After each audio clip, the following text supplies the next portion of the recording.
everybody? It is your boy Scorpio, and in today's video, we are going to talk about the add-ons that I use in World of Warcraft. So the first add-on that I use is this add-on called Addy Bags. It's a nice look and really nice and clean by providing tabs for just about every item you can get in the game. Like you see here, there's a recent items tab, and what that tab is pretty much when you kill like a boss or an enemy and it drops equipment. And instead of like the basic bag, we have to look and see what equipment you got. This one here shows you what item you recently got. You also have your quest items, your trade skill items, armor, and weapon items, all of your consumables, miscellaneous, and then your junk. The other add-on that I use that kind of ties in with the bag is scrap.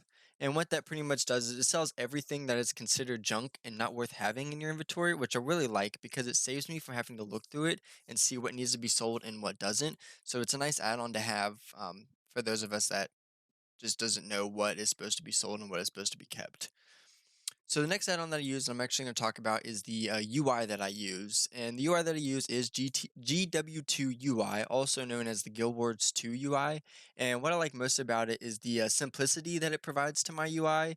I'm not that kind of person that likes to have my UI, do it myself to make it look nice and pretty and have to assort everything. This UI here is just simple, has everything that I need for me to play the game, and I really like it. Alright, so the next add-on I'm going to talk about is a Pulse. I'm sorry, and what that does is whenever I use an ability that requires a countdown timer, such as my concessive shot, when it counts down here, I got 3, a 2, and a 1, and then boom, like those little logos that pop up over there that kind of show me that hey, this ability is ready, so let's go ahead and use it. And how to kind of set that up is you press enter, hit / DCP, press enter, and then it brings up this here, and it kind of just shows you, what, how you can do it. And if you hit this unlock button, kind of just shows you where you want to have it most. You can move it around, and if you ever want to test it to see if you like it most, just hit test, and it kind of just shows you there. All about that one. So the next one I have is weak auroras, and what this is if you look here when I'm shooting a monster, I have this bar here, and there's other things that weak aurora will have, but I'll be posting that in a separate video on how to set it up and make it comfortable for your play style. But pretty much what it does is it shows me what I need to activate for my like rotation wise. It shows me what my activations are for rotation. So like, okay, I need to hit him with this move. Okay, it wants me to attack with kill command. All right, cool. I can use whatever I want. And then like there popped up for just a second. It said, all right, it's time to use weaker wars again. Or I'm sorry, not weaker wars, but the ability that I had set up in the marker there. So really cool add-on. Really do like it. Looks nice. So the next one that I use here, and it's probably my absolute favorite, is threat plates. And what threat plates is, if you look above the enemy here, you see this yellow bar. Some enemies will have different colors, and then you have the name.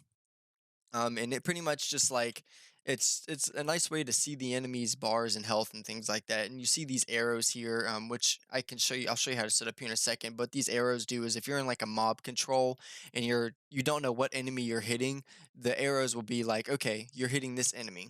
So to set this up, all you do is you press escape to bring up your interface. You press interface, go to add-ons, hit threat plates, and then you'll click on threat plates itself. So once you click on this, you'll start out in the Generals tab under Visibility. You'll want to go to Health Bar View, and at the top here, you'll want to make sure that your look and feel, your foreground, and your background are all in Smooth. Smooth is a really nice format. Like I said, it shows you out like this. It's nice, smooth. And then you want to make sure that your bar width is at 120 and your bar height is 23. Like I said, that just makes it look nice and clean. And then you want to scroll down here a little bit. And once you get to color by class, you want to check mark color health bar by enemy class. And then you can uncheck this one if you like. I have mine off. I've never used it, so I just kept it off. Next, you want to go to widgets.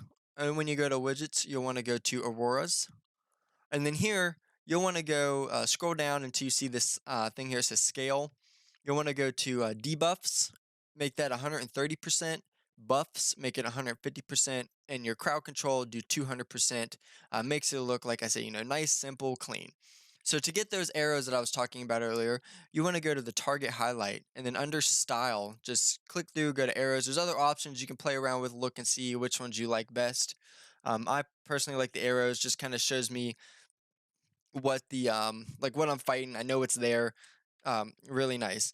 So I hope you guys enjoyed this video, the add-ons. Like I said, the Week of Warriors one, I will be posting a separate video for. It's a little longer in terms of how to set it up. But I'll definitely be able to get that, guys, out to you. So, like I said, hope you enjoyed the video. Make sure you like and subscribe, guys. Comment if you have any questions. I'll always be there to answer them for you. And always remember, guys, keep gaming.